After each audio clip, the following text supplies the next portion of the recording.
नमस्कार दोस्तों, मैं आयुर्वेदिक चिकित्सक किंशुक सोनी। आज मैं आपको आंवले के औषधीय गुणों के बारे में बताऊंगा और मेरा दावा है कि आपको इतनी सारी जानकारी आंवले के बारे में पूरे सोशल मीडिया में कहीं भी नहीं मिलेगी। चलिए शुरू करते हैं। किसी भी प्रकार की आयुर्वेदिक औषधि, उसमें मुख्यतः 4 चीज़ें होती हैं: रस, गुण, वीर्य, विपाक। ये इसी से काम करती है। तो हो सकता है ये आपने पहली बार सुना हो, आपके लिए काफ़ी कठिन हो, लेकिन धीरे धीरे करके समझने की कोशिश करिए, आपको समझ में अवश्य आएगा। तो आंवले का रस क्या होता है? 6 प्रकार के रस प्रकृति में बताए गए हैं: मधुर, अम्ल, लवण, कटु, तिक्त, कषाय। तो आंवले में 5 रस होते हैं लवण रस को छोड़ के। मधुर, अम्ल, कटु, तिक्त, कषाय, 5 रस। इसमें मुख्यतः अम्ल रस प्रधान होता है। गुण, इसका गुरु, रुक्ष, शीत होता है। गुरु यानी भारी, रुक्ष यानी सूखा करने वाला, चिकनाई नहीं देने वाला, और शीत यानी ठंडा ठंडा होता है। इसका वीर्य क्या होता है? वीर्य यानी पोटेंसी, तासीर आप समझ सकते हैं। तो शीत होता है वीर्य, अर्थात ये आंवला ठंडा होता है। और विपाक, विपाक इसका मधुर होता है, अर्थात ये पचने के बाद मधुर रस में कन्वर्ट होता है। अब यह इन अपने गुण धर्मों से ही अपना औषधि कार्य करता है। कैसे? जैसे आंवला त्रिदोषहर होता है, वात, पित्त, कफ तीनों का शमन करता है।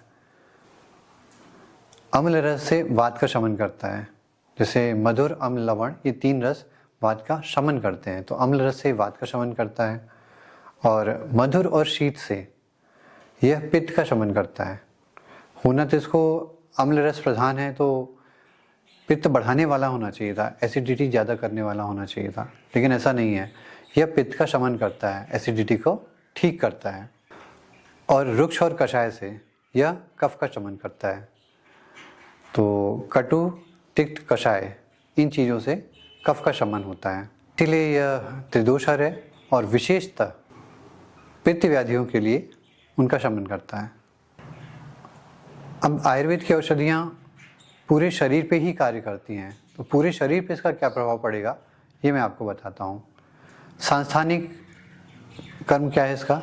लोकल तरीके में यह दाह प्रशमन होता है, चक्षुष होता है और केश होता है। दाह प्रशमन यानी जलन को ठीक करने वाला, चक्षु यानी आँखें, तो आँखों के लिए बहुत हितकर होता है, और केश यानी बालों के लिए बहुत हितकर होता है। तो कहीं भी अगर पित्तज शिरशूल है यानी सिर दर्द है, तो आप उसका लेप कर सकते हैं, उससे आपको फ़ायदा मिलेगा। और अगर किसी को यूरिन अच्छे से पास आउट नहीं हो रही है, क्योंकि ये मूत्रल भी होता है, तो आप ऊपर इसका लेप कर सकते हैं। आयुर्वेदिक चिकित्सक की देखरेख में करें तो उसमें आपको फ़ायदा मिलेगा। नेत्र रोग में इसका स्वरस आँखों में डाला जाता है। स्वरस क्या होता है? किसी भी औषधि को पीस करके उसका रस निकाला जाए, वो स्वरस होता है। इसकी पोटेंसी सबसे ज़्यादा होती है। आयुर्वेद में औषधि बनाने की 4-5 चीज़ें बताई गई हैं: स्वरस, कल्क, शत, शीत, फांड। तो स्वरस की पोटेंसी सबसे ज़्यादा होती है, तो इसे भी चिकित्सक की देखरेख में ही करें। और खालित और पालित में बालों में आंवला लगाया जाता है, अर्थात समय से पहले अगर बाल झड़ गए हैं या समय से पहले बाल ग्रे कलर के हो गए हैं, तो इसमें आंवले का लेप लगाया जाता है। ये तो हो गया सांस्थानिक कर्म। अब एक एक करके अपन आभ्यंतर कर्म के बारे में इसको देखेंगे। नाड़ी संस्थान में क्या कार्य करता है, यानी नर्वस सिस्टम पे इसका क्या प्रभाव पड़ेगा? तो यह मेध्य होता है, अर्थात मेधा, बुद्धि, स्मृति, धारण शक्ति को बढ़ाता है। स्मृति यानी आपको मेमोरी पावर को बढ़ाता है, और धारण शक्ति यानी किसी भी चीज़ को सुन करके जो चीज़ आपको याद हो जाती है, इसको धारण शक्ति बोला गया है। इनको बढ़ाता है, कुल मिला के आपका ब्रेन का डेवलपमेंट करता है। नाड़ियों के लिए बल्य होता है, इसीलिए इसका उपयोग मस्तिष्क दौर्बल्य में करते हैं, और दृष्टिमान में इसका उपयोग किया जाता है। यानी कि किसी को अगर बुद्धि की कमी है, ब्रेन डेवलपमेंट नहीं है, तो इसमें इसका उपयोग करते हैं मस्तिष्क दौर्बल्य में। और दृष्टिमान यानी किसी को आँखों की रोशनी कम हो रही है, कमी है, तो इसमें आप इसको उपयोग करते हैं। पाचन तंत्र में इसका क्या प्रभाव पड़ता है? यह रोचन, दीपन, यकृत उत्तेजक और अनुलोमक होता है, यानी आहार में रुचि पैदा करता है। और दीपन यानी भूख बढ़ाता है। अनुलोमन यानी वायु की गति प्राकृतिक रूप से करता है, जैसे कि अपान वायु, जैसे किसी को बोलते हैं विबंध हो गया, जैसे मोशन नहीं हो रहे, कॉन्स्टिपेशन है और गैस पास नहीं हो रही है, तो इसको अनुलोमन करता है।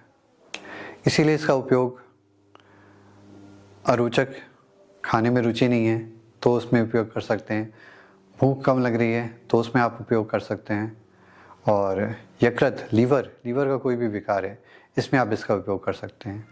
परिणामशूल, जो पेन होता है, जो पित्त बहुत बढ़ गया है, इसमें आप इसका उपयोग कर सकते हैं। उदर रोग, अर्श, पाइल्स वगैरह में इसका उपयोग किया जाता है। रक्तवाह संस्थान, इसमें क्या काम करता है ये? तो सर्कुलेटरी सिस्टम, इसमें ये सिद्ध होता है, यानी हार्ट के लिए टॉनिक का काम करता है। और शोणित स्थापन होता है। शोणित यानी रक्त को स्थापन यानी जमाता है।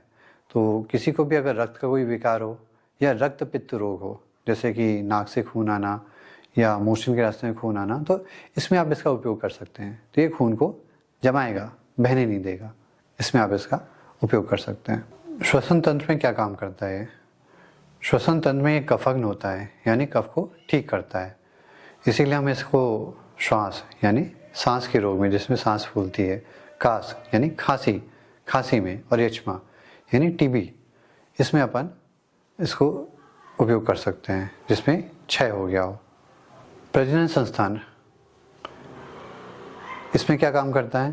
प्रजनन संस्थान में यह वृक्ष होता है और गर्भ स्थापन होता है। वृक्ष यानी स्पर्म को बढ़ाने वाला, और गर्भ स्थापन यानी कि किसी की प्रेगनेंसी जैसे हो गई है तो उसको बनाए रखने के लिए, ये इसका गुण है। तो हम इसे शुक्र में, जैसे कि किसी को यूरिन में शुक्र अगर आ रहा है तो उसमें आप उपयोग कर सकते हैं। प्रदर में, उसमें उपयोग कर सकते हैं, जिसमें कि ब्लीडिंग अगर ज़्यादा होती है फीमेल्स को। और गर्भाशय दौर्बल्य में, अर्थात जिसका भी यूट्रस वो अगर वीक है, सही नहीं है, तो इसमें आप इसका उपयोग कर सकते हैं। मूत्रवाह संस्थान में क्या काम करता है ये? तो यह यूरिनी सिस्टम में यह मूत्रल होता है, यानी कि यूरिन को बढ़ाने वाला होता है, निकालने वाला होता है। तो इसको, और ये प्रमेय हग्न होता है, इसीलिए इसको मूत्रकृच और पित्तज प्रमेय, इसमें इसका उपयोग करते हैं। साथ किसी को यूरिन बहुत अच्छे से पास आउट नहीं हो रही हो, परेशानी हो रही हो, तो आप इसका यूज़ कर सकते हैं। इसका स्वरस वगैरह पिलाते हैं। ये अगेन मैं बोलूँगा कि आप आयुर्वेदिक चिकित्सा की देख रेख में ही इसको उपयोग करें। त्वचा में क्या काम करता है? त्वचा में एक कुष्ठग्न होता है, अर्थात स्किन में जो भी परेशानी होती है, स्किन की जो भी डिसीज़ है, उसको ठीक करता है। विसर्प, कुष्ठ आदि में इसका उपयोग करते हैं। तापक्रम में क्या काम करता है? तो यह मैंने पहले ही बताया, जैसे दाह प्रशमन होता है, तो इसका उपयोग जीर्ण ज्वर, बुखार वगैरह आ रहा है तो उसमें आप उपयोग कर सकते हैं, लेप कर सकते हैं। तृष्णा और दाह, इसमें इसका उपयोग किया जाता है। तृष्णा यानी बहुत ज़्यादा अगर प्यास लगी है तो आप इसका उपयोग करिए, आपको जो बार बार प्यास लग रही है वो ठीक होगी। और जलन, दाह अगर हो रही है तो उसमें आप इसका उपयोग करिए तो आपको आराम मिलेगा। प्रयोजन वो क्या है? तो आंवले का प्रयोजन फल है, इसका फल उपयोग करते हैं अपन। और इसका स्वरस की कितनी मात्रा उपयोग करनी है, और इसका जो चूर्ण है या इसकी जो योग हैं, वो मैं आपको अपने जो मेंबर्स के वीडियो हैं उसमें मैं आपको बताऊंगा। तो अगर आपको ये जानकारी आपके लिए फ़ायदेमंद लगी हो तो आप इसी तरह की और जानकारी के लिए, सभी प्रकार की औषधि की जानकारी के लिए मेरे चैनल को फॉलो करिए, लाइक करिए, सब्सक्राइब करिए और शेयर करिए। और आगे की और जो जानकारियाँ हैं वो आपको मेंबर्स की वीडियो में उसमें मिल जाएंगी। धन्यवाद।